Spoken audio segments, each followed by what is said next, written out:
Gabriella Ferenczi, German and Hungarian language coach, and you are watching Gabi TV, the place to be to learn about foreign language studies and personal development. In this little video, I'm going to speak to you about learning a foreign language, making mistakes, and confidence. But if this is the first time you're tuning in and listening in to me, and chances are it is because it's my very first video, maybe a bit of context in terms of who I am and what I do before I get into it. I help busy city professionals to accelerate their language studies in a way that perfectly fits into their crazy schedule. Kind of like a personal trainer, only I train people to get fit in German and Hungarian rather than physically. I've built my London-based language coaching practice over 9 years. And I've worked with clients from banks, insurance companies, asset management and accounting firms, legal practices. Right now I'm in a legal practice between 2 lessons. And I've worked with a few other quirky individuals who I adore. Now I have a question for you. Have you ever come across someone, a native speaker, who you wanted to talk to in their language, and they kept interrupting you every single time you made a mistake, or they reverted back to English whenever you took a little more time to gather your thoughts, not letting you express yourself and practice a little? If so, then this video is for you, because I'm going to share with you 3 simple strategies that can help you deal with these scenarios and give you the courage and confidence to just go for it no matter what. You may be surprised that it's quite a common problem. Colleagues responding in English when you are clearly trying to communicate with them in their native language, or family members pointing out your mistakes and finding them super funny. I mean, it can be really frustrating, and it can make you feel embarrassed, ashamed, especially if it happens in front of others. And when self-doubt starts to sneak in, that's when you are in trouble. So here are 3 strategies that can help you tackle this problem. Strategy number 1 is just ignore it.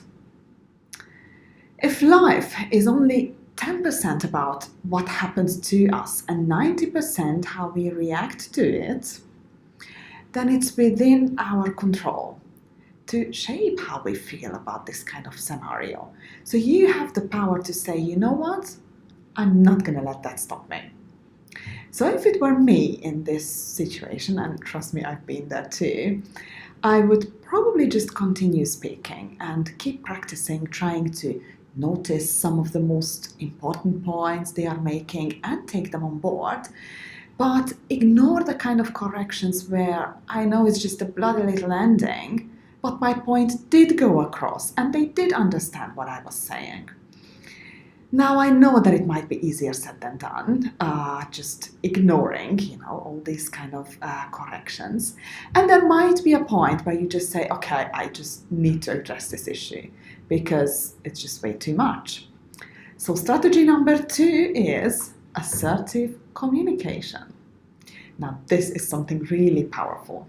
Assertive communication means that you communicate your needs and feelings in a way that doesn't hurt the other person's needs and feelings. In other words, you are constructive and honest. Depending on who this person is, your spouse or your colleague or your mother-in-law or your friend, I would say something along these lines. Sarah, I'd like to tell you something. I noticed that you try to help me with my language studies by pointing out mistakes I make during conversations and correcting them, which I'm really grateful for because it's a great authentic feedback for me. But I want you to also know that I'm a bit insecure when it comes to speaking. And I think it would help me massively if you just let me make certain mistakes and continue the conversation. But I want you to please stop me every single time you don't understand what I'm saying. Because this would really help me not to feel embarrassed and nervous about speaking. And at the same time, it would signal me when my point is lost in translation. Did you notice? I expressed something I observed. You keep correcting me. And I also expressed that I know it comes from a place of being helpful, but I communicated openly how it made me feel. And I also offered a solution that I thought would help us both. This observation, feeling, needs, and request formula can be really powerful in any kind of conflict situation because it's not offensive. It comes from a deep sense of understanding or acknowledging the other person's point of view, but also communicate your needs and you offer a solution. Strategy number 3 is own your mistakes and be proud of them. Now, when it comes to mistakes, I have a certain philosophy that helped me in many areas of my life, including language studies. James Joyce, the Irish novelist, short story writer, and author of Ulysses, said that mistakes are the portal of discovery. Now, if that statement is true, and I think it is, then your mistakes are precious. Your mistakes will show you the path you need to continue your journey on. So you have to allow yourself to make those mistakes because without them, there is no journey. And I also think that it is helpful when certain mistakes are pointed out. The question is only when and how.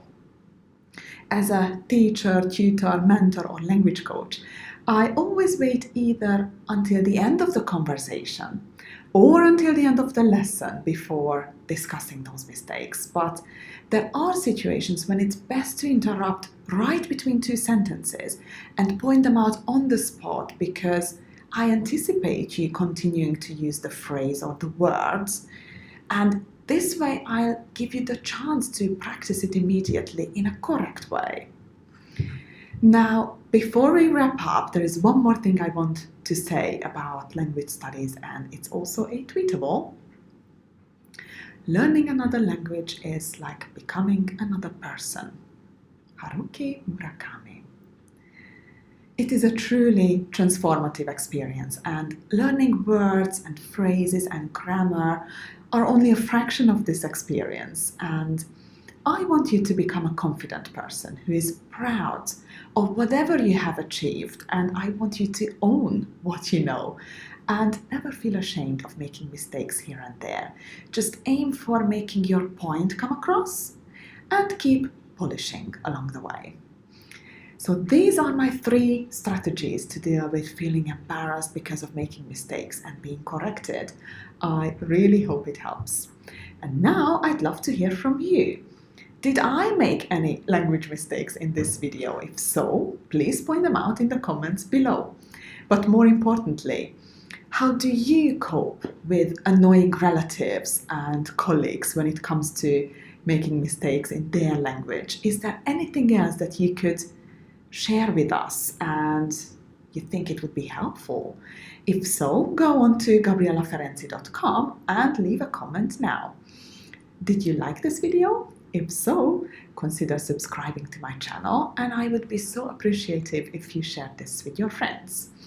And if you want even more resources that help you with your language studies, plus some personal insights from me that I only talk about in email, go over to gabrielaferenzi.com and sign up for email updates. Stay on your game and never stop learning. Thank you so much for watching, and I hope to catch you next time on